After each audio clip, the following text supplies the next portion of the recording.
begin with, Victoria, your journey has been interesting, and I always wanted to know, why did you choose photography as a career?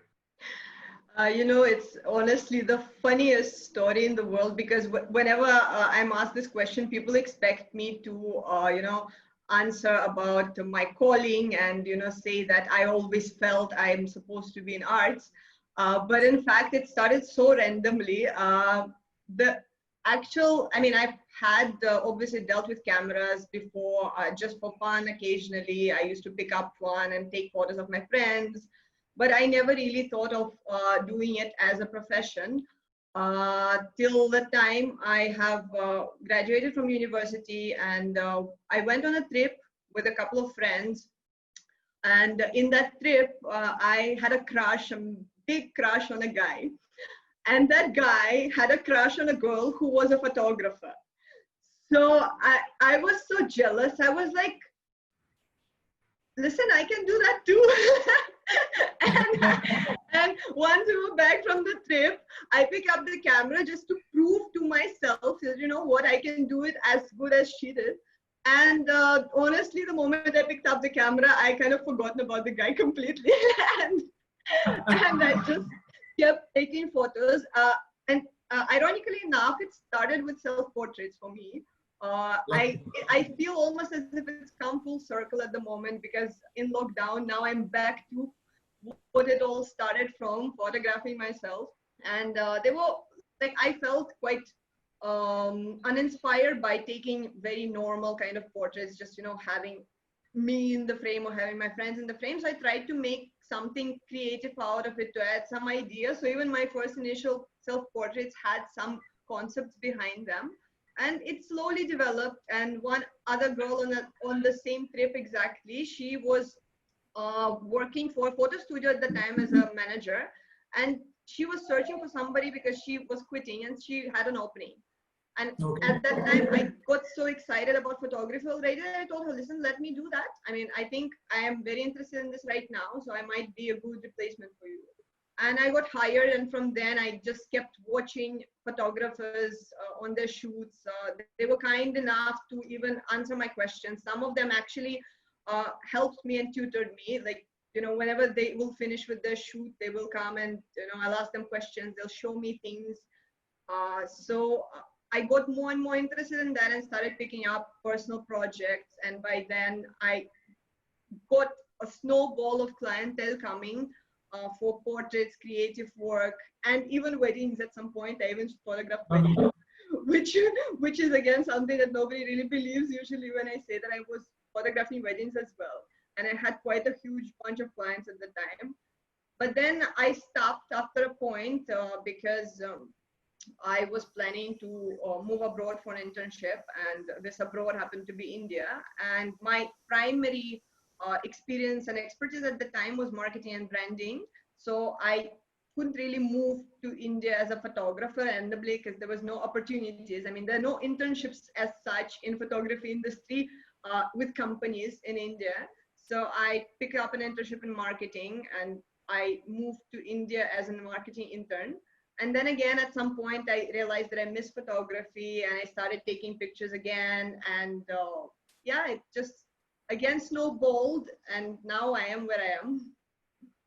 Amazing. So that's quite an interesting journey, because we rarely see people picking a photography, leaving it for a career, and then going back, because I think in the end, survival makes you do things that you really want to try. Mm-hmm.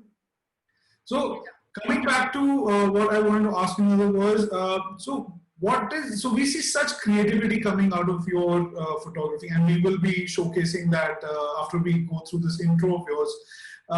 What is the creative process that you follow when you are actually planning your shoots? Okay, so honestly, for the longest time, I was not really sure. When I started out, I was not sure what was the process. Is there any process? But as I kept photographing, as I kept doing more and more projects, I realized that I do follow a specific scenario, and I do follow a specific line of thought and trail of thought whenever I think of my project. But as a, let's say, majorly, there are two ways I do it. It depends on what prompts me at the moment. So first way, obviously, it starts with an idea, and then I plan it out in details. That idea I develop into a specific sentence, that verbal kind of a sentence, which later I use to create visual associations for the words in that sentence.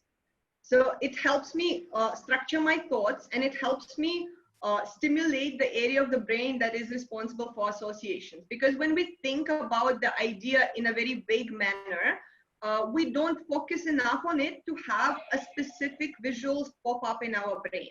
Our mind tends to need a little bit of clarity to actually produce associations. We generally produce them all the time, but we don't really notice it. So what I do, I write it down, and then I work with that written sentence to create visuals for specific key parts of that sentence. And obviously, after I have associations laid out, I mix and match them depending on what mood I want, depending on what I have in mind for the overall vibe of the shoot. So I use like a mind map for myself, where I plan each element of the shoot accordingly. Whenever I plan a shoot, I always plan everything to the T. So I do creative direction for most of my shoots as well.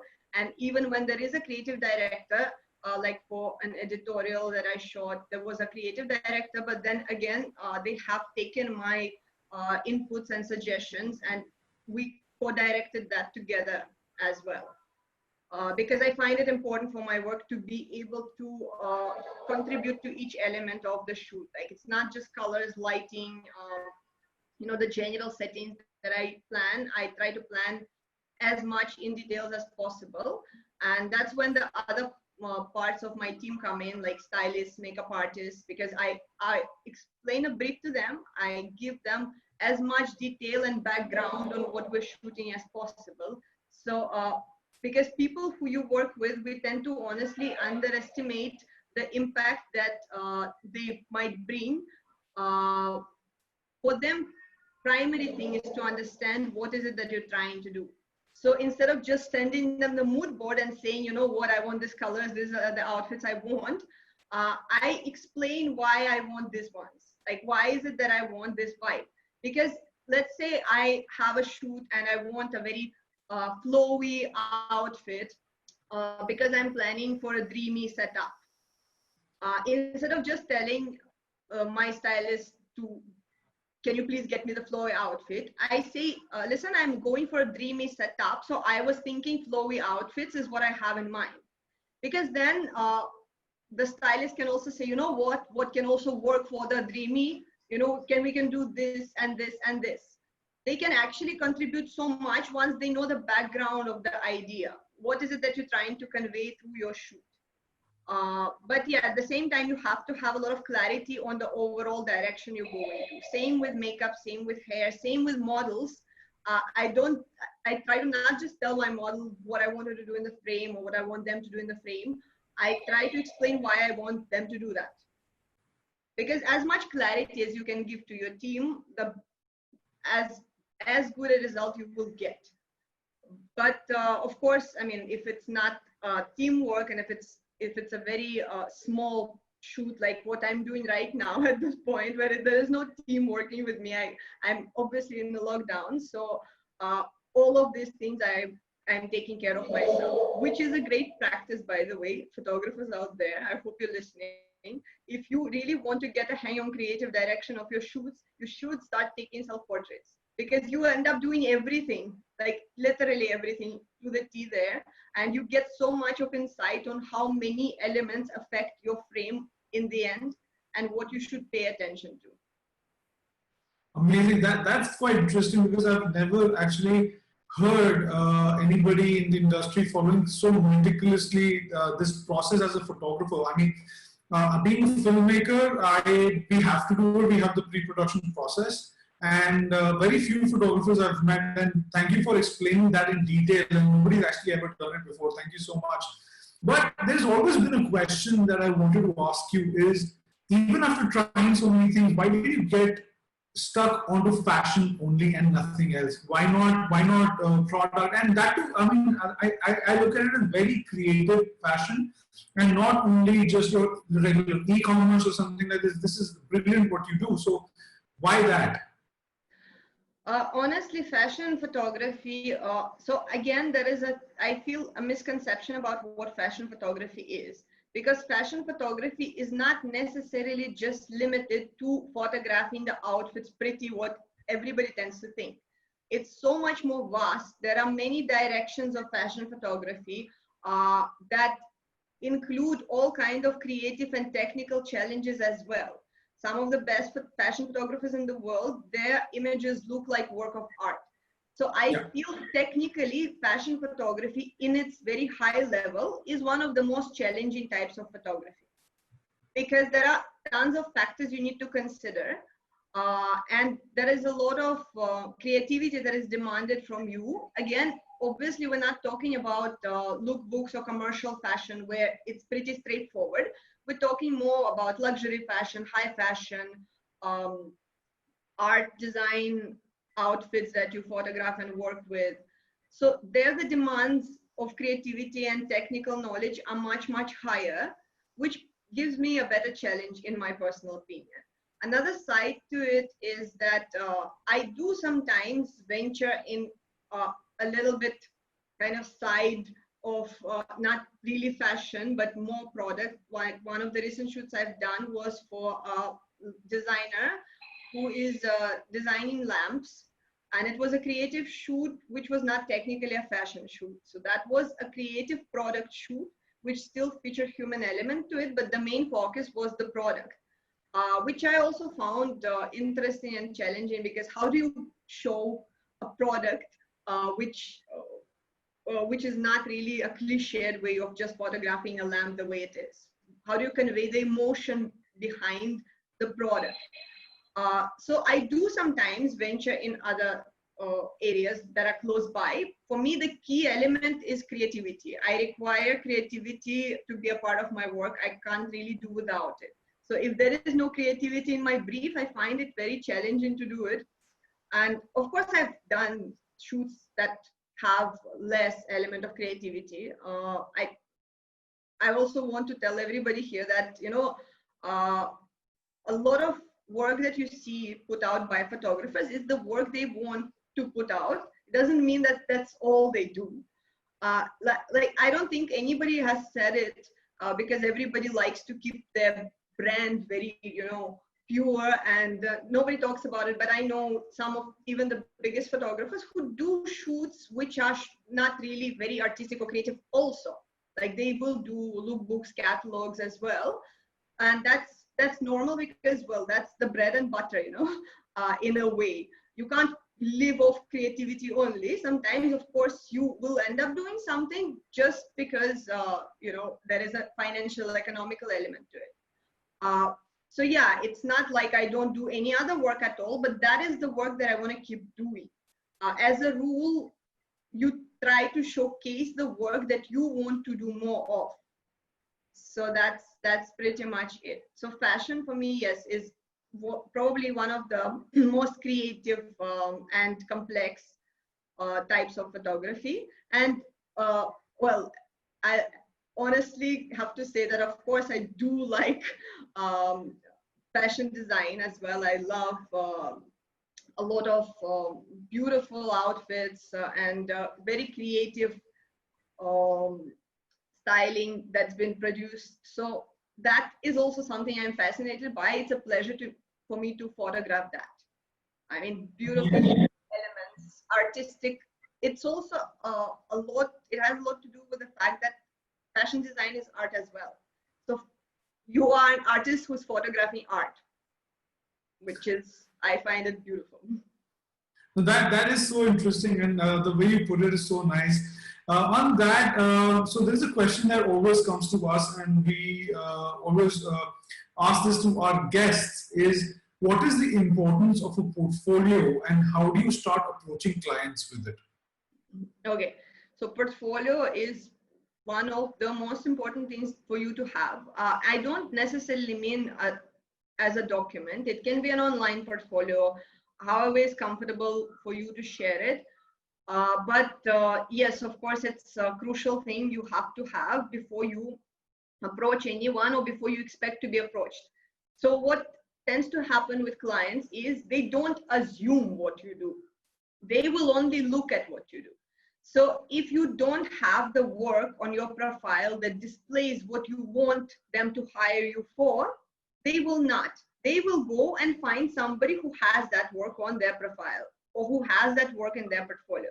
If you want, let's say if you want a fashion client, but images on your website or your portfolio, your profile on Instagram are all portraits, you won't get a fashion client, because they will go and look for someone who has examples of fashion as well. They don't like to assume. It doesn't make any sense because we are in a market with a lot of competition already.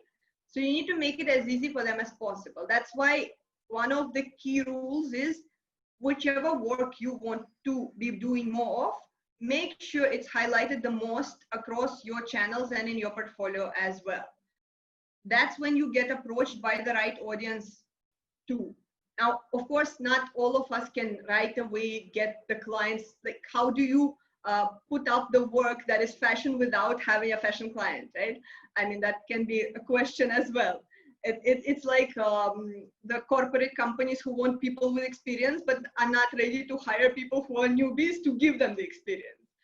So that's the biggest controversy always. But for that, there are collaborations which you can do and make it a point that you have something that represents that side of the work that you want to be doing more of. If it's a product, then yeah, product. If it's a portrait, then a portrait. If it's weddings, then shoot weddings. Have it on your profile. That's the first thing. Second thing, portfolio. If we talk about sharing it with clients, I have to say the kind of cold emails, like cold calls, don't really work. Unfortunately, a lot is done through having a personal network. People's trust is built by working with you, and they will only recommend you if they have trust in you. They can't get the trust in you from just looking at your portfolio. So again, I keep telling people to collaborate more with different artists, stylists, makeup artists, models, so that they can expand the network of people who they have good experience of working with. And let me say, it's a mutual, it's a two-way street. It's not like you work with them and you expect them to recommend you. Obviously, you have to do your part as well. It's important that you also refer people who you find good to work with and who you find talented to the clients that you will get. So, but yeah, that's a way to do it. In terms of the print portfolio, as I said, sending it in the emails doesn't really work if you don't already have a conversation started with the client. But if you have meetings, for instance, or if you are planning to go pitch to someone, having a print portfolio is a good idea, because when you have your work not just visually presented but also printed, you introduce another side of experience to them. They're not just looking at something anymore, they have a tactile experience as well. For a lot of people, it's important to be able to touch things. You can never know what person you're dealing with. Are they visual person? Are they audio person? Are they tactile person? So during a meeting with any client or potential client, I suggest you introduce as much of experience as possible. So you show them your work, you make them go through the pages, scroll the pages, and you take them through it verbally as well, so that they get the full experience and they will actually feel more connected to what you're showing them. That's also a way to build trust. But yes, so for now, I think the most effective kinds of having your portfolio is to have it online, to have it on the website, obviously. That's I think, like the first key step. Instagram, yes, plays a part. I can't say it plays crucial part. At least it doesn't ever play a crucial part in a final decision, but it does show people what you do. So that is one of the first things they tend to check. Is, you know, what is your representation of your work on your Instagram? But then yes, having a actually properly compiled portfolio is very important when you go to a bit of a next level of dealing with clients. Like the moment they approach you, that is what you need to send them. It's very unprofessional when, if the client approaches you, you send them a link on something where they have to log in or register to see your work. Or the worst thing is if you send them a link on your Instagram. Like, never do that. I suggest you compile the actual PDF of your work, highlighting, starting with the work that your client wants you to do. So if you're hired to do portraits, put portraits first, so that they will instantly see what they are expecting to see from you. But again, some people also prefer to share Behance link where they keep their portfolio as well. Behance is a trusted website, and it's used by a lot of creatives, and it's also trusted by a lot of clients. So yes, Behance is a good option to add your portfolio there as well, if you don't have a website but you want to share an online link, because online is also fastest way for them to check something. But you need to again make sure that the arrangement there is very smart. So focus on things that are the most important key things for you when you present your portfolio, and make it a point that if you're showing it online, whoever is viewing it has to do as less as possible. Do not send links where they need to register, or buttons they need to click, or again and again and again. Let's say it's an online tendency of people to lose interest after 2 clicks. So if they have to click once, twice, they will not click the third time, they'll exit. And I totally agree. And then there's a very, very big take back from the conversation that we've just had, that every time you get a new client, first understand what the client's needs are, modify your portfolio to suit those needs and put those images to begin with, and then carry on. That only makes your portfolio more powerful. So it's not like you put all your images in one place and you forget, and every time somebody comes in, you just send them the one link. No, you modify it again. Correct? Correct me if I'm wrong. Oh, no. That's exactly what I said. And another thing that you just mentioned, like, to not put all the images. Yeah, so that is another issue. People tend to throw in as much as possible in their portfolio, but they need to show just the best images. Nobody will hire you because you have 50 things you worked on. They will hire you because you have 5 things that look great that you worked on. So instead of having 50 images, out of which 45 are average, have 5, but have 5 images that are outstanding and that are very targeted to that specific client. Though in my experience, the optimal number of images will be somewhere around 20. But again, first, the images that are the most important for the client have to go in. So you can use, what I tend to use is I arrange my portfolio in a PPT. I know it sounds to people like it's a low quality, but no, there are actually, PPT is a very smart software which you can use without losing out the quality of the images. There are tons of settings that allow you to select the resolution, the amount of pixels, whatever you want. It's just a simple way to rearrange the portfolio whenever you need it, because I just move the slides around, I remove some slides, or I add a couple of more if I feel like it. So instead of doing it in Photoshop, which is a lengthy process, instead of doing it in any other softwares, PPT is fast, but you need to make sure you're not losing the quality. So you have to get some experience of working with PPTs before you actually venture into adding portfolio as a PPT format. But it's the smartest way and the fastest way to work around the layout when you need it. That is actually very interesting. And just to add the technologies that you can use. So if you don't want to use PPT on your system, you have Canva. The free version of Canva also allows you to create presentations and you can share them online. Yeah. Second, Wix.com is dirt cheap. Wix.com is only costing you less than 400 rupees a year, guys. 400 rupees a year, and I use that. And this is an offer I give to everybody who's here for this workshop. If you guys want any help setting up your Wix account, we will help you with it. Because I feel that a personal website is something that you guys need, because that is very professional, and it also shows your client that you are there in the market to be serious about, and they take you very seriously. Yeah.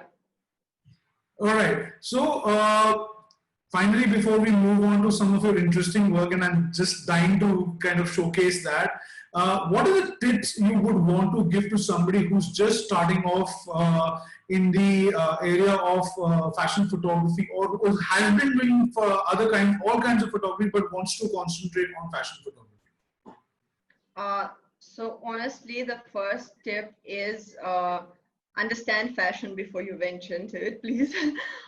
Because fashion is a lot about aesthetics. It's a lot about having good taste. And unfortunately, without this understanding, you end up just mixing everything, thinking that fashion is just adding as much on the model as you can. You end up making your own choices in terms of collaborations. So you need to know what you want to get into. If you want to get into fashion, do a bit of a background research. See what are the current trends. Look at why fashion is the way it is. Who in fashion currently sets the directions, and what other visuals, different visual approaches in terms of fashion photography as well. Because fashion photography evolves as fashion evolves, and the aesthetic of it changes according to the times. So recently, for instance, because of the ecological situation, sustainable fashion has started being on the rise. Before we went into a pandemic, one of the biggest trends was sustainable fashion in the world. And one of the biggest trends in visual portrayal of that fashion was using raw materials. And even if you are doing serial setup for your fashion photography, still the usage of raw materials that are easily accessible and easily recyclable in those images. So understanding those things is the key for you to actually be able to make the right decisions in terms of work, and to be able to build a strong portfolio with which you can become more successful and achieve good connect with the audience and clients as well. So yeah, I know it sounds very boring for a lot of people to do some research, but believe me, research, whichever, even if you are an artist, even if you're an artist, even if you're a creative, research is something you need to do.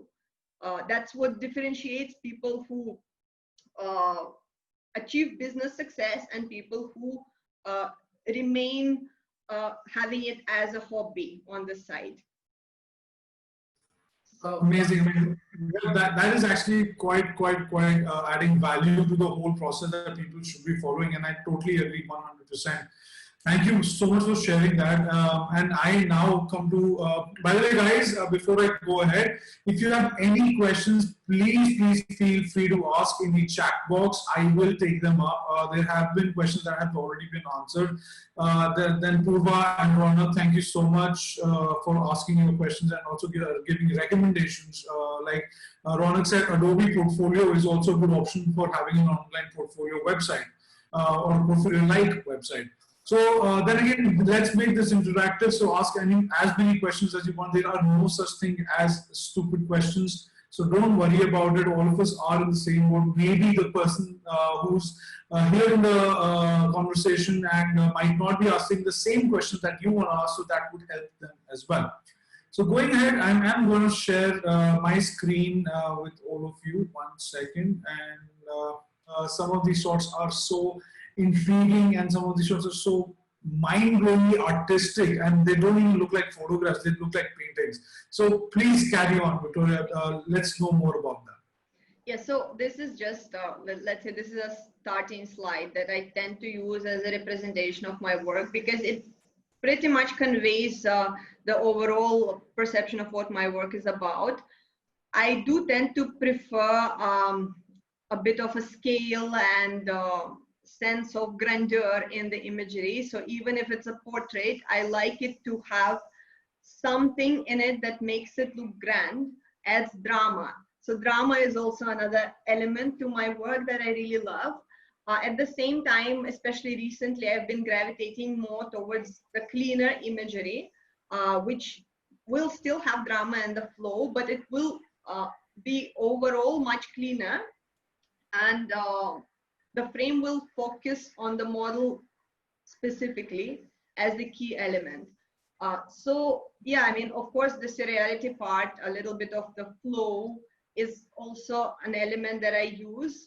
Any flowy element in any piece of art tends to have emotional connect for people. Our brain is used to perceive emotions as a flow. So when we want to relate something to an emotional moment, we can use flowy elements to create that connection for the audience. But yeah, I think this is just, to give the overall idea of what my work is about. You asked me to pick my 5 favorite projects that I've worked on.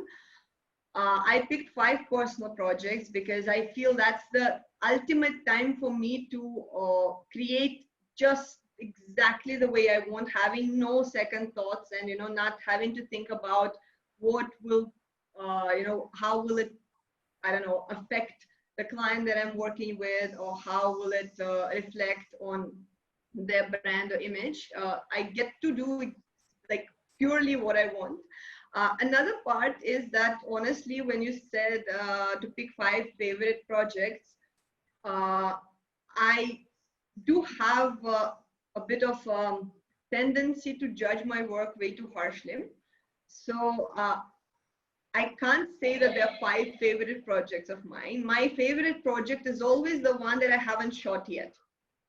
The moment it's finished, it stops being my favorite, and I get the next favorite, which I'm excited to shoot. It's not in any way making me negate my skill. It's more of I do have this feeling of believing in my capabilities so much that if I feel I don't live up to them, I'm very harsh on myself that way. But that's another thing I want to mention, because I feel it's important to know for people. What we tend to do is we tend to judge the work we do and connect it directly to our self-value. So if you shot something and you don't like how it looks, you tend to think, oh no, I'm a bad photographer. No, that's not it. Oh, I'm not talented enough. No, this work might not be the best work, but that doesn't mean that you are not talented or not skilled. It just means that you haven't been able to get that out of yourself yet. The key for every successful work, and especially for artists, because we tend to get inside our head way too much. We always have self-doubts. We always look at other people's work and keep thinking, okay, why am I not getting this? Like, why can't I be at that level?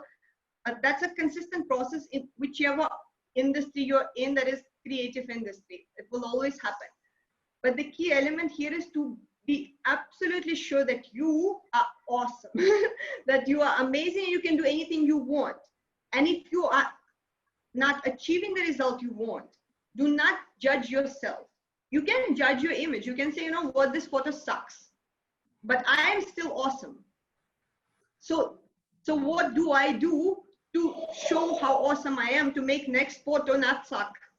How do I change that? How do I get that awesomeness out of myself? So it's ultimate belief in yourself, but very harsh critique towards your work is what actually makes you grow exponentially. And at the same time, not drown in depression and self-doubts. So yeah, I think that is so nice, and that's so very well said. That is what people actually end up doing. They, if something goes wrong in a shoot, or the shoot didn't come out well, or the client said something, people have a tendency of saying that the career is not worth taking, or they just want to give up on it. I mean, I remember reading it yesterday that when Thomas Edison finally invented the bulb, he said, I made 10,000 mistakes, and those were 10,000 of my learnings and 10,000 ways of how not to do a particular thing.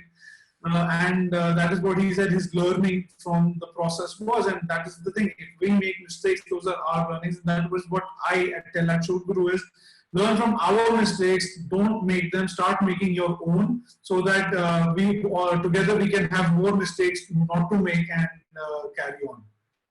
Yeah, your mistakes do not define your opportunities, your talent, and your possibilities. They only show you basically what paths not to take and what to avoid. Amazing. So Let's go ahead. Let's go ahead. So we use first of your shoots right here. So this shoot is called Tabula Rasa. It's one of my most favorite shoots so far. Still, it's still there. I'm not hating on it yet. It has also won Tokyo International Photo Awards for fashion imagery. So this shoot was always about showing how we are born with the mind that is completely blank and clean. So everything that we have from there onwards, all preconceptions, all stereotypes, all directions of how we think is never internal. It's only influenced by our environment.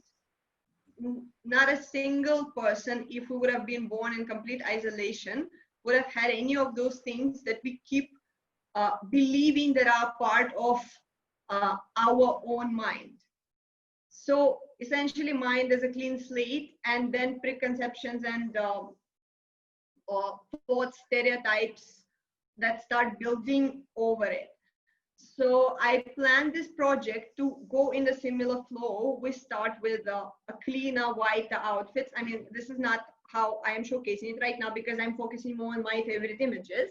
But the flow of this shoot went starting from the clean white outfits and minimal amount of those outfits on the model, and to grow into having more layers and eventually covering even the face.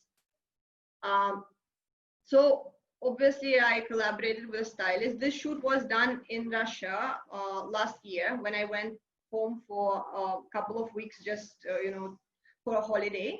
I thought I might as well shoot there since it's been really long. I haven't shot there. And I've collaborated with a stylist, model, and makeup artist in Russia for this shoot. I am extremely grateful to all of them because I think they've done brilliant work. I couldn't have asked for better collaborators for this. Exactly the kind of shots I envisioned. Now, in the situation where you have such dramatic outfits on the model and you have a lot of focus on the body language, it makes sense to keep the rest clean. But at the same time, I'm still not a big fan of absolutely plain backgrounds. I want to add meaning in that as well. So here in these images in front of you, the background has a lighting that projects a square of light on it, which has some texture in it as well. And the texture is on purpose messy. So it's all of those multiple thoughts and multiple preconceptions that we hold, they are on the background through that. I had to work with equipment that at that time I was not familiar with because I usually work with my Broncolor, but this shoot was not done on Broncolor. I can't unfortunately reveal on which brand it was done since I'm not really supposed to, but unfortunately the studio didn't have Broncolor, and I obviously couldn't transport that entirety of equipment with me on a holiday. So yeah, I think I used was to keep a flatter light, if I may say so, but at the same time have it soft. So that you get the outline of this dramatic outfit, but the model's shadows won't be too harsh, and you get the good contrast between the model and the outline of the outfit and the background. So I try to layer even the lighting that I used for this. I think we can go to the next slide. So this is these are some other examples of this image, and I tried to make my lighting correspond with the outfits in each of them, but the technique is pretty similar, where I'm working with light and shadow, projecting them over the model, and having one I think this was a white umbrella that was specifically directed on the model. Yeah, next. So yeah, these are again from the same shoot, still some of my favorite images. I also found the body language of the model here perfectly representing what I wanted it to, which is as much stillness. So the middle image is technically the first image that starts with the clean white, having less on her. And exactly due to this requirement, having this cleanliness, having this nothingness, she doesn't even have much body language that she's working with. But at the same time, the hair flow kind of corresponds with the outfit flow. So these are all the tiny details that I tend to focus a lot on, because in the overall perception of the image, all these minor elements and how they correspond to each other matters a lot. It creates that drama, it creates the feeling of visual harmony in the image, where you have the directions or specific flow. Even the lighting here, I shot this using, so there was this transparent plastic chair, which was in the studio, and I picked it up and I made my friends hold the chair. So I shot through it. So this rainbow kind of effect, and the motion effect is actually the edges of the plastic chair that's reflecting certain things around. So yeah, I think there's one more from this series. Yeah, so this is one more from the series. Here again, the plastic chair used a lot, and slow shutter used for the black and white photo as well. So yeah, I think this is one of my projects where I still feel there was quite a bit of simplicity in terms of background, but this is what I like about it as well. To portray something layered and complex using, well, the minimal amount of set, essentially. So on that only, there's a question that how do you think background helps in creating drama of the image, whereas in studio photography it is just plain background. I think you've answered most of it. So would would like to add something, or do we go ahead? Honestly, it never, like, as you can see, it doesn't matter what background you have. This is a plain gray background. But even using the elements of that plain gray background, like having a little bit of the black background over gray pop up at the top of the frame in the center image, having the styling done right for your shoot, using any creative elements that you want to use. I mean, you can be as creative as possible. Try and experiment with whatever you have around you at the time. It can be any reflective surface. It can be any semi-transparent surface. It can be literally anything that you might have not even thought of using. I mean, for all I know, who would have thought of using plastic chair? But it was there, it was transparent, and I thought this might be something interesting, so I tried. And I tried and I liked it, and I kept doing it. So just pay attention to what you have around you, because there is always something you can use that will make the image different. In terms of drama of simplicity, as I said, it's also how the elements in your image correspond with each other, the direction of certain elements, like the direction of hair and the direction of the outfit. Do they contrast each other? Do they go in the same direction? Each of these elements affects the overall visual perception of the image. Drama is also added by having certain proportions of the model in your image. This is where a lot of fashion portraits tend to go wrong, because the proportion of the model versus the proportion of the empty area around her can also produce a lot of drama. If you look at these two portraits on the sides, and if you go on the previous slide as well,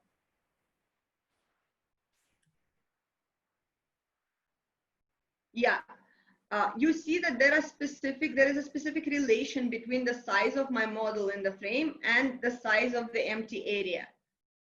So the more dramatic images are actually the ones that are taken a bit further, because then you get a feeling of scale more. And especially if you have already any heavy elements of the outfit, you get to focus more on them. So there's additional drama for you. And of course, lighting is also obviously element that can majorly change the perception of the image. Yeah. That is so creative and that's so different. And I would have never imagined that a chair could be used like that. Well, so I think we can go, yeah. So this is one of my, again, recent projects, which I still hold as favorites, exactly because it focuses on using very normal elements and very real elements that you can get anywhere, and creating some sense of seriality around them. So the image on the left, I shot this as a part of my teaching course for Symbiosis School of Photography. So one of the course parts was them watching me plan and execute a conceptual shoot, fashion shoot, obviously. And with these sets, I have involved the students themselves. They helped me, paint the grass. They helped me crunch that paper, and we spent one entire day prepping these sets in advance. Like we painted the branches. The set on the left is actually, I don't know how many, but quite a few rolls of a crunched paper, which was just, we did this to it and then slightly spread it. And we put the model on the chair and covered that chair with the paper as well, so that it looks like some kind of almost a snowy setup. So the idea behind this shoot was, it was shoot focused around how periods is still a taboo, and there is a constant need to whitewash that part of female life, that the white and innocence are always associated, and at the same time, anything that is related to periods is considered dirty. So here, throughout the shots, my models go from completely white setups to white having red in it, and then to completely red, as to them owing that femininity, that part of a female life, and flaunting it instead of hiding it away and shying off it.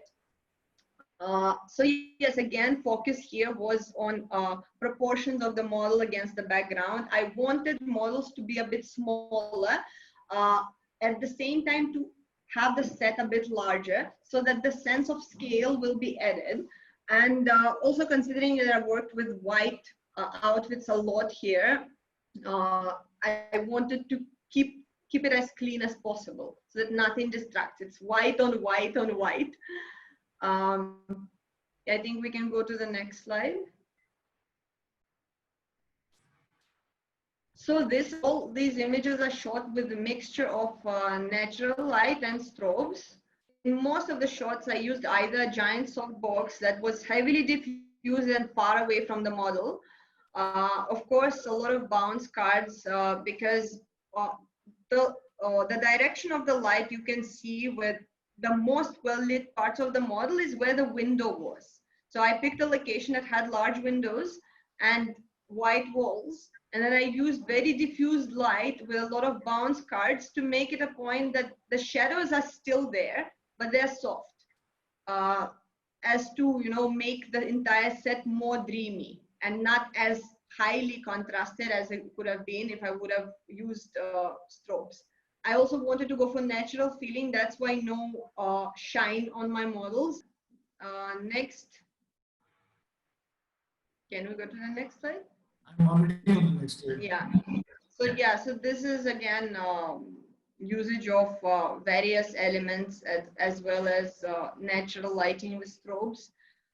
This is example of using elements that are recyclable and easily available in the frame as well. Yeah, we can go to, I introduced the red. Yeah, so this is the images that start having red elements to them. The image on extreme right has actually the minor elements, but it holds one of the biggest amounts of meanings. If the image is zoomed in, there are tiny berries on that very dry white um, branch setup. There are tiny berries that are red. And this was a call back to the fact that something is blooming and something is coming to fruition. Uh, Again, as you can see, the proportions of the models against the amount of empty space is what actually draws more attention to the model.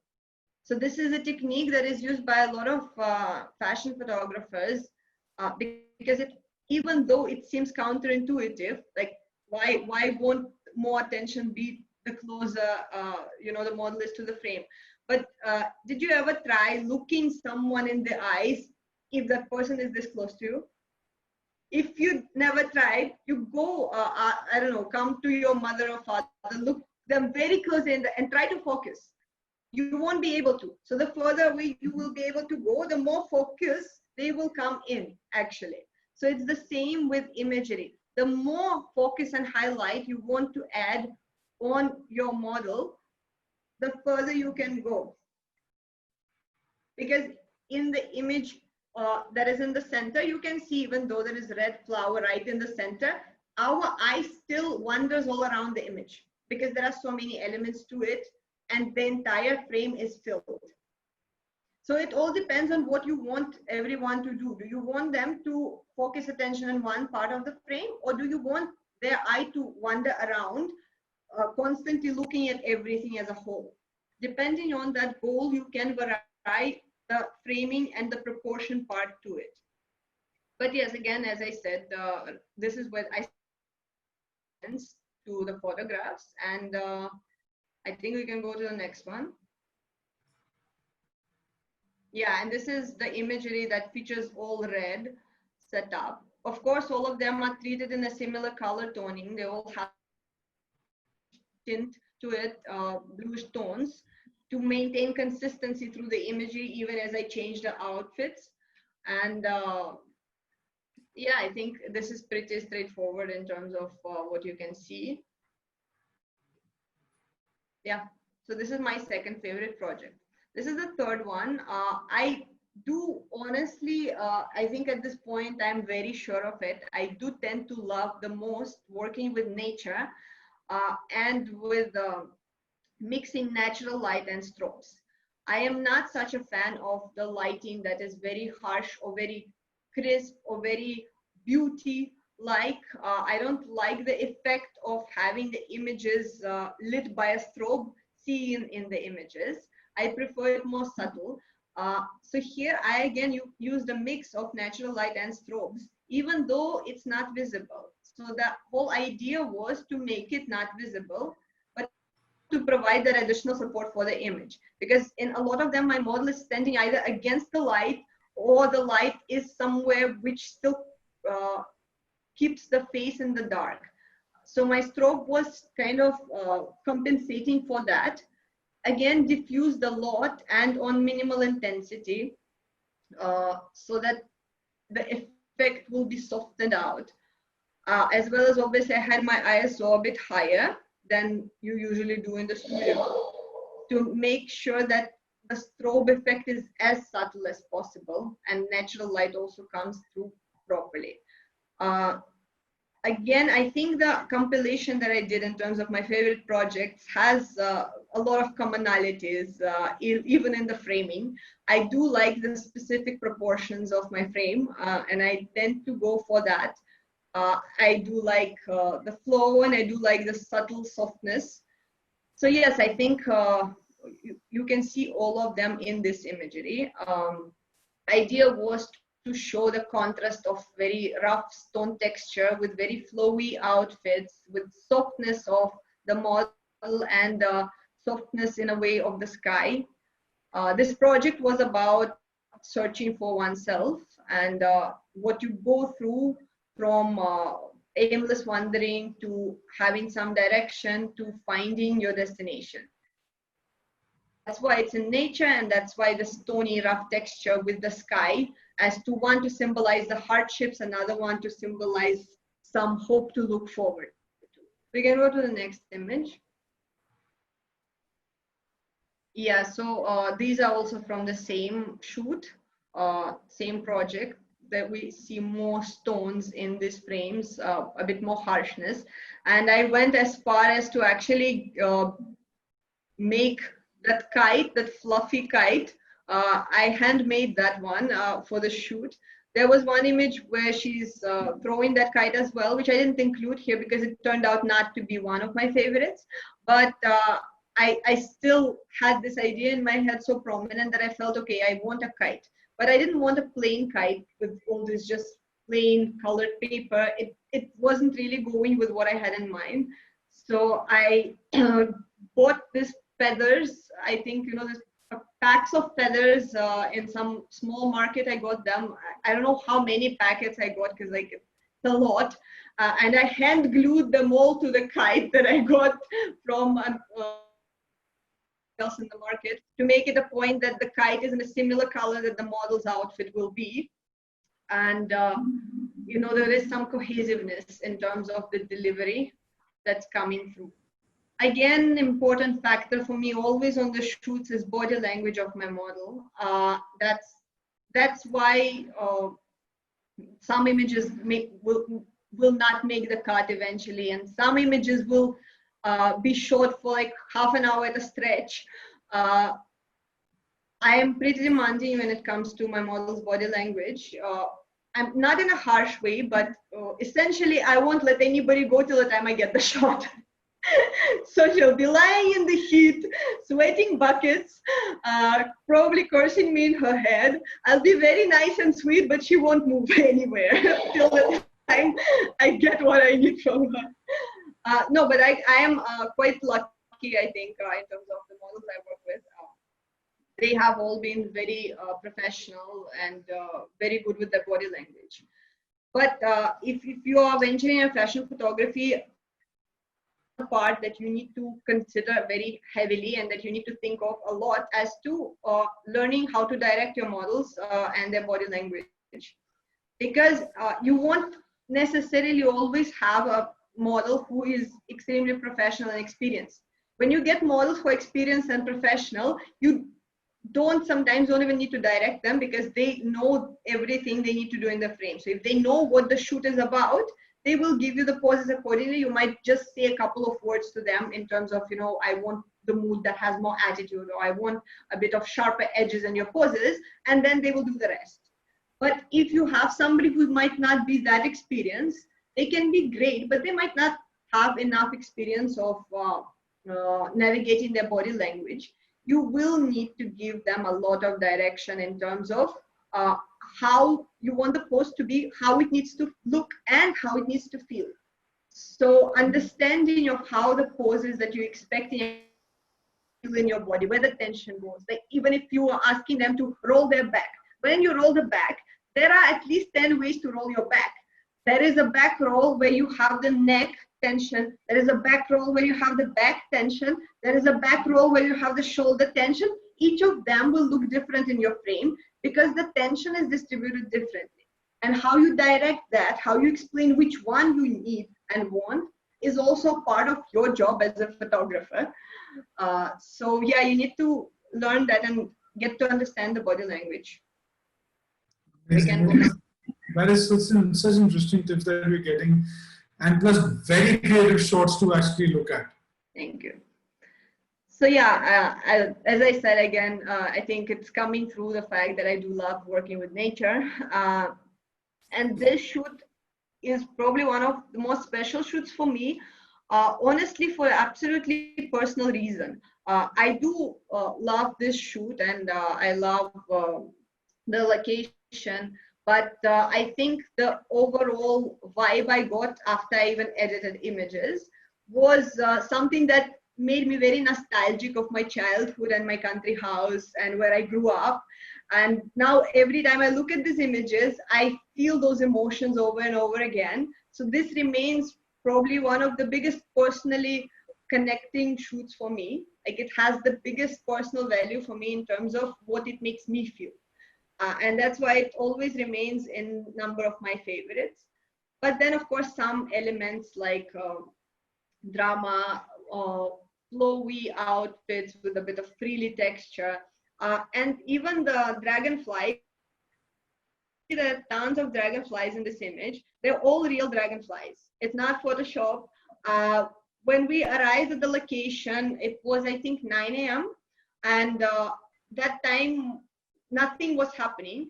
But by the time we went into the middle of the shoot, it was around 10:30, 11. We suddenly started seeing a lot of insects flying in. And they kept swarming around.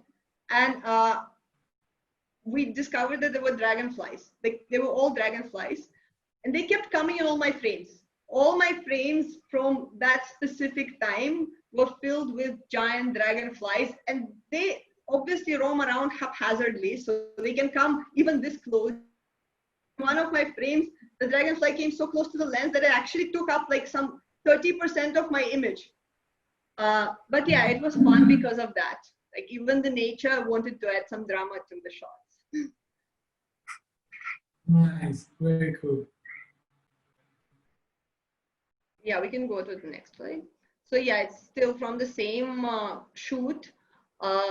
Again, it's drama in simplicity as well. I'm working with pretty clean frame here, but because of the angles that I'm using, because of the proportions, because of the framing, it still looks more or less dramatic.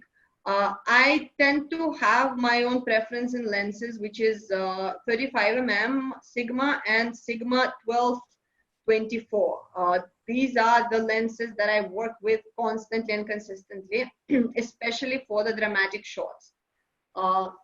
So yeah, I mean, most of the shots are shot on 12-24 Sigma. You really love doing wider Extra wide. lenses, extra I wide. love wide images. They make me feel as if I am entering some kind of a fantasy land because of how everything seems, because of how huge and scaled everything looks. Somewhere it feeds my inner child who's craving for fantasy and dreams. So these are the shots that are taken actually with not wide angle lens. These ones are taken with 35. But again, it's the same shoot, same location. And I still wanted to work a little bit with the dimensions in terms of reflection. So I brought 3 mirrors for the shoot, and I started working around those 3 mirrors and how I can incorporate them. Lovely. I mean, and it is quite hard to actually utilize mirrors as well, right? I mean, it's not that easy to kind of integrate mirrors into shoot because you get too many elements being exposed as well. So another side to integrating mirrors is there's been so many people who have integrated mirrors before, and all in the same way, that it's hard to do something that will still feel more yours than somebody else's. Unfortunately for me, after I've done this shoot, I have now seen more and more images pop up with a very similar framing and how the mirrors are used here. Because when I was looking for ideas, I made sure I go through all the images to find out what not to do. I was looking for images of mirrors usage to see if somebody has done already what I'm having in mind and what I can't allow myself doing. So I try as much as I possibly can to avoid repetition of somebody else's work. At least I definitely don't consciously replicate it, but it just happens sometimes that people do have corresponding ideas in terms of framing, which is normal. But I make it a point that I go through as many references as I can and just cut out those that I feel, oh, I was planning to use them. No, now I can't. Somebody done that before. I can't use it now. Amazing, amazing. So this is another favorite project of mine, which was less planned. It was much more kind of, I'm not sure how to call it, freestyle. The only thing that I did have very clearly in mind was the color palette and the setup that I was planning to do. So the setup, again, it's not the edit, it's the real set that we built. Jugaaded our way through, actually, because this is like, I think this entire set costed us less than 5,000 rupees or 3,000 rupees, because a lot of what is used is just very jugaad elements. But yeah, I wanted an underwater feel to this. And it's pretty much achieved. There are only two lights here, and a lot of the effect is caused by reflection that is produced. So yeah, I find it a very subtle surrealism again, and that's why I like it. Yeah. Before we go ahead, there's one question that just popped up about the last image. They were asking what camera settings are ideal to use for such shots. Last image as in which one? So I think the mirror ones. The mirror ones? Yeah. Oh, I have to remember what camera settings used, but this was definitely not a very low. I think I had my effort around 5 or 7 in this. Again, camera settings also depend on how much light you're getting in your frame, where the shadows are, like how high do you need your ISO to be, and in terms of what is the gap where you can allow yourself to have shutter speed slower or faster, because obviously a slower shutter speed, if you don't have steady hands, can result in images that are very shaky.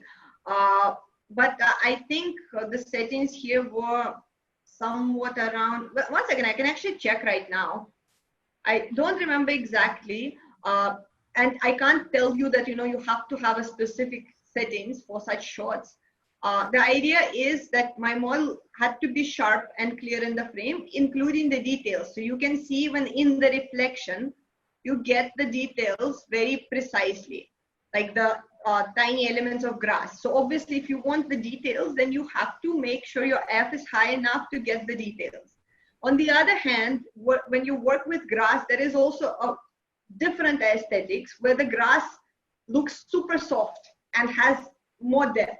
For that, you have to lower your F. So it depends on what effect you're going for. But if you want details, of course, higher F, ISO, I think 100 max. No, I think even less than that, because I think I had enough of light at that time. And shutter speed was somewhere around 200, 250 max. So they're pretty standard settings for outdoor shoots. But of course, you have to customize them according to A, what sharpness you want, what depth you want, B, what light you're getting. Nice, very cool. This is only natural light. There is no strobes used in any of the shots. In a couple of them, I used flash, external flash, held at a distance. Let's go ahead, because we're actually running out of time as well. You have another engagement to go for, and I don't want to keep holding you back. So let's talk more about this one. And I really love the reflection that is being created on the bottom. And of course, rightly said, how did we create it? We will not answer it because it's a proprietary thing. And if people want to experiment, experiment by looking. But yeah, so I have a question regarding these. How do you deal with confined spaces, or does the photograph only make this place look smaller? I mean, was the place big enough to put your lights in or anything, or was it actually small? See, this was done in a studio. So what is happening here is the space that looks like it's a huge space is actually the wide angle lens. It's again 12-24, which creates the illusion of the space. So when you work with 12-24, the only thing that usually messes up with your framing is the ceiling part. But in this specific case, I made it a point that I cover the ceiling exactly up till where my lens looks at it and up till where my lens sees it, so that I avoid having to cut this away or extend the background there or something. Then it becomes a non-issue. But beyond that, the amount of scale is just given by wide angle lens, and this is not actually a very big set. It's just the angles from which I'm shooting that make it look like it's a big set. I think it was, I don't know, I'm very bad in measuring stuff in feet, but let's say that the square at the back is the width of a standard studio background. Okay. So yeah, that's pretty much it. It was not very big, and it's even lesser on the sides. I've actually rarely seen fashion photographers pick up wider lenses to shoot images, because since when I was getting into the arena of photography, I did do fashion photography for quite some time, and that time we were told that tele lenses like an 85mm or maybe 35mm, and all these are the core lenses that you would actually use to do your photography, 50mm and maybe 70 to 200 and all those kind of, the classic lenses that people do. So this is actually very brilliant what we have actually seen here today, and the usage of wide lenses is fantastic. Thank you. So I think that is it in terms of what we had to showcase. So I am, just give me 1 second, I'm just going to shut my presentation down. Yeah, I'm back. So thank you so much, Victoria, for sharing so much. If we have any more questions, then we're actually running, we're already overshooting time with Victoria. But if you have any questions that you want her to answer, just ask. There was one question that went before, it was asked a little while ago. Just give me 1 second. Okay, there's a question by Ia was asking, how to charge the client when you are just a beginner, that is, when do you start charging? Okay, this question requires so many clarifications. Firstly, what kind of client? What kind of photography?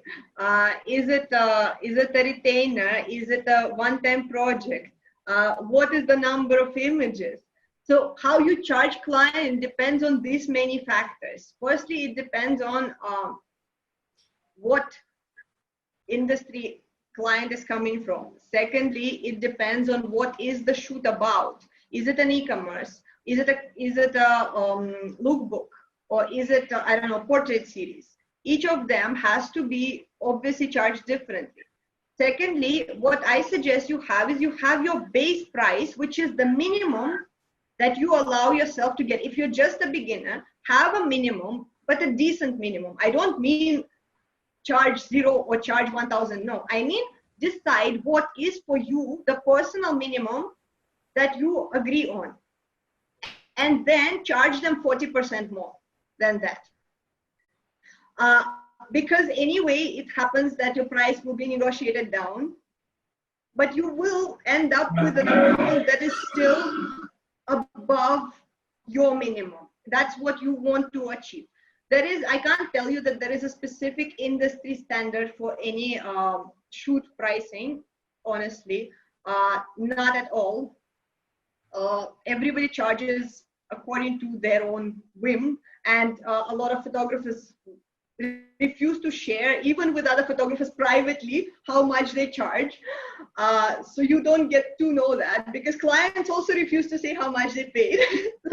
So nobody around knows how much everybody around charges. They only know how much they charge, which also can vary depending on what it is. Now, you also need to decide on one specific thing, which is your personal decision as to, do you charge per number of hours, per number of images, or for what exactly? What is your process of charging? Because if you're charging for number of images, you might end up shooting this number of images for 2 days.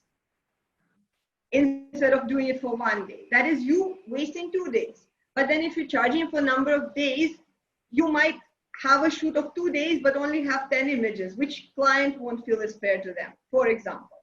So you need to clarify what is the boundaries of your charges.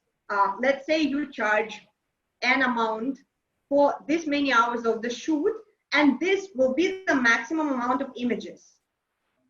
So make it as detailed as possible, because after that, then you can start negotiating also with the client. This will always happen. There will be some negotiation limit.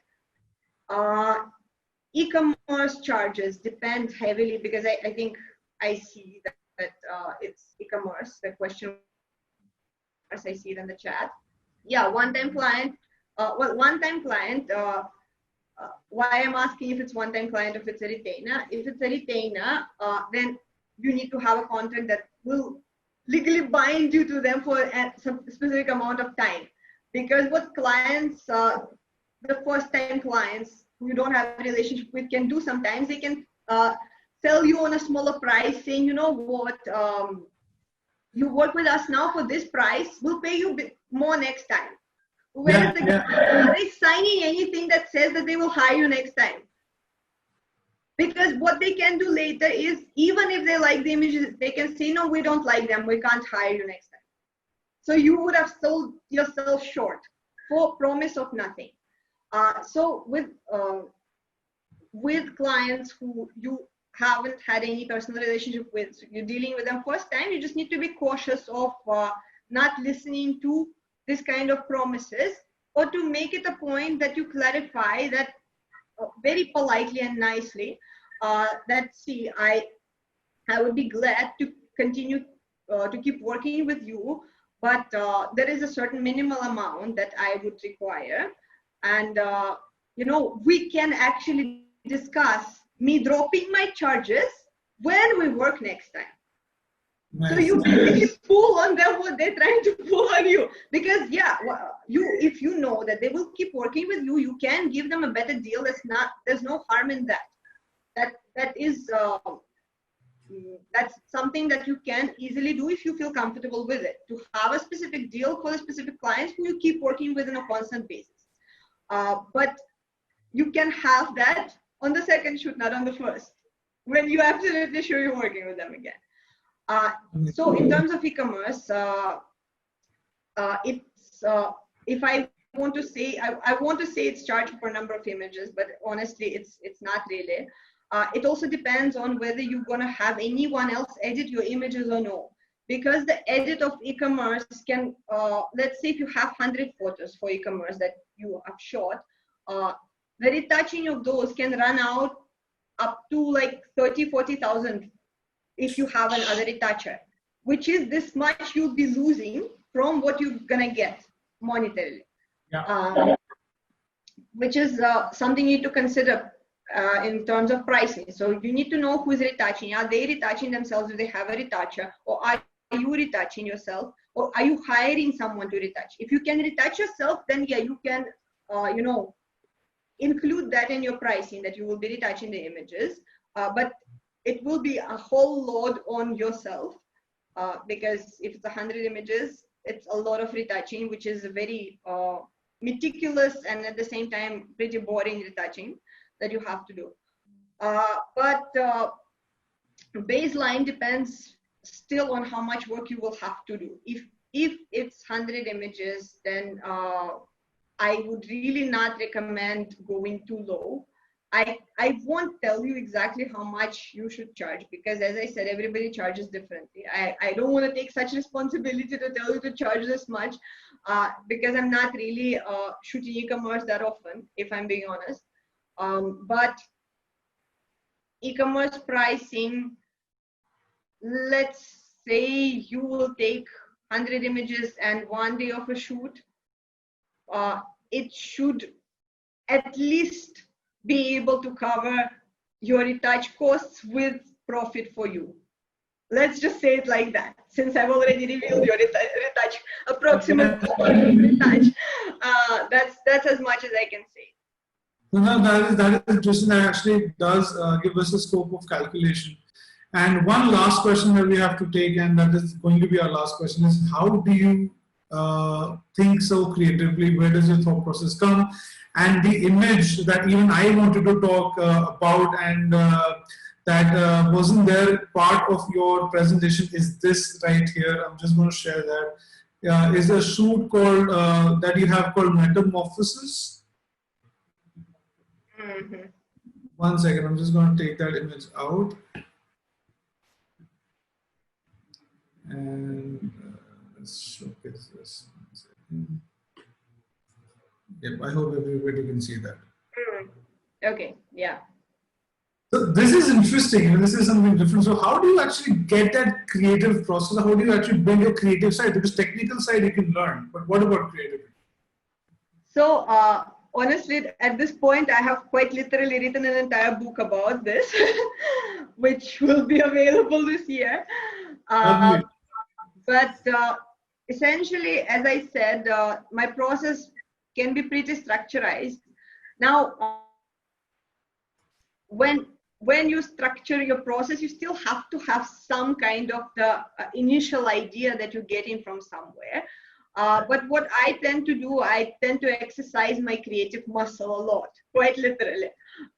There are multiple ways of exercising your creativity, but the idea is right now for most of us, we have it hidden behind four walls, because after we go through our childhood, which is the time when we're the most creative, we get into the institutions that limit and restrict it and teach us to only think in one specific direction. So they tell us basically that there is no answer except for teacher's answer. And you can only arrive at that answer by only this path and nothing else.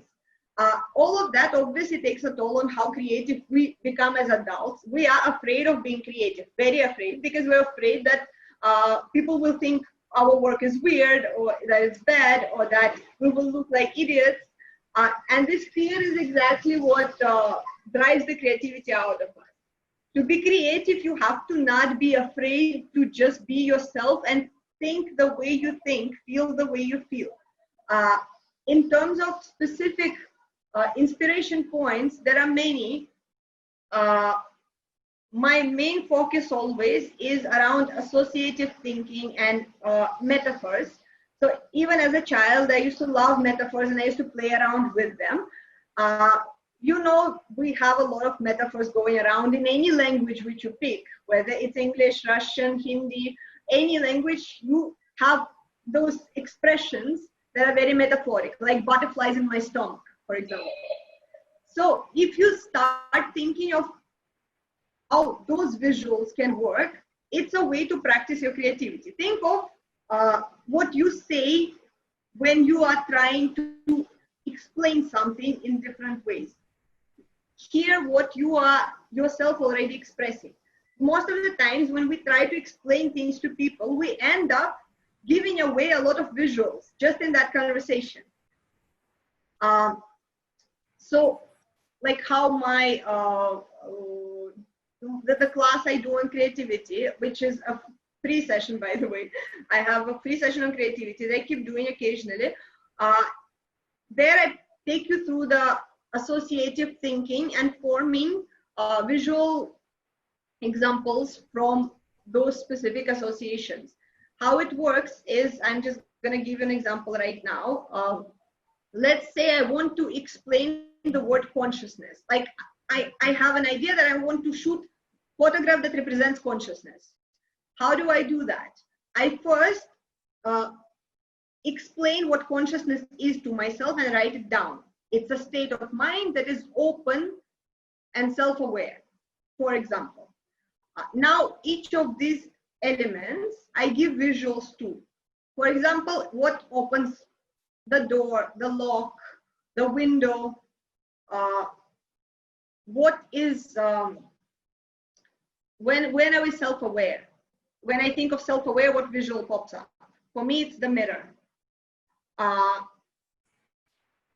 So now if I want to explain this, how do I explain these things if I'm talking to a little child? How do you explain that to a child? Using these simple visual associations. So if I am to explain the word consciousness to a child, I will say, you know, it's as if you're opening the door in the room and you see a mirror. That's how I would have portrayed the word consciousness to a child. And that's your ready visual. You already have a ready-made visual. Somebody opening the door and there is a mirror in front of them. Nice. So yeah, I mean, the thing is, if we start discussing how am I so creative and how to get it for yourself, it's gonna be like 2 or 3 more hours, just basics. But you need to just firstly lose the fear of being judged, which is a whole different process in itself. You need to stop being afraid to be judged for your work so much, so harshly. Then you will be more experimentative. Secondly, look at things around you and specifically, purposefully try and use things you would have never used. Look in the room, think of, okay, what is this here in this room that I will never use for a photograph? And then take it and use it. Find a way to use it, because if you yourself to do it, if you put in the position that this is the only thing you can use, you will suddenly start experimenting, rotating it, thinking of how it can be used in the frame. When we have the conditions of limitations, our brain, the evolutionary part of it that's responsible for finding solutions, kicks in, and we end up finding a solution. Now, in lockdown is one of the best times to actually do that, because we are lacking a lot of things that we used to have to do photo shoots. So you can just look around your house and pick something absolutely random, like what you would never even think of using for a photo shoot, and then sit with it, look at it, move it around in front of your lens, think of what all you can do with it. That's just one of the ways. And don't be afraid to do weird shit. If you do weird shit, if you don't like it, you don't have to put it up. Do things sometimes just for yourself, just out of an experiment. We tend to constantly approach shoots from position of us later having to show the work to somebody, which restricts us in many ways and doesn't allow us to be as fearless as we could have. Because if something doesn't work out, if we don't feel like we have to show it to someone, we will be very open and experimental. But the moment we think, oh, but if I do this now and then the images will suck and people on Instagram will see how bad I am, that is when you lose all the creativity you could have possibly had. So have one time when you shoot just for yourself. It can even be self-portraits if you're conscious of working with other people for that. But that is when you get to do anything you can think of.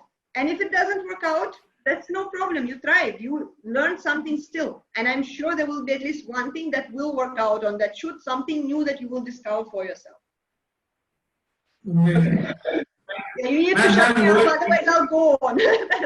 No, this is quite interesting, and I think creativity is another session for another time. Thank you, Victoria. Thank you so much for coming in, and thank you so much for agreeing to do this session. It has completely been a very creative awakening for us. I will, I think, implement most of it in my fashion films, because we are starting with fashion films this year as something we wanted to try out. So this has been a very interesting session. Thank you so much. And I hope the lockdown comes out to be more creative once this opens up and we get to see some more amazing work coming from you. Thank you so much for inviting me. It was a pleasure talking to you. So yes. Stay safe. And everybody, thank you guys for attending. Thank you guys for taking your evening out on a weekday, actually, and being here with us. This video will be available on the Shoot Guru app if in case you want to go and refer back to what Victoria has so gracefully told us about so much about fashion photography. And it is very interesting. If you guys missed anything in the beginning, that is where you check it out. And plus, it will be aired on Instagram as well very soon. And guys, do take care of yourself. Victoria, you too, take care of yourself, and have a great evening and an amazing week ahead. Thank you. Thank you. Take care. See you.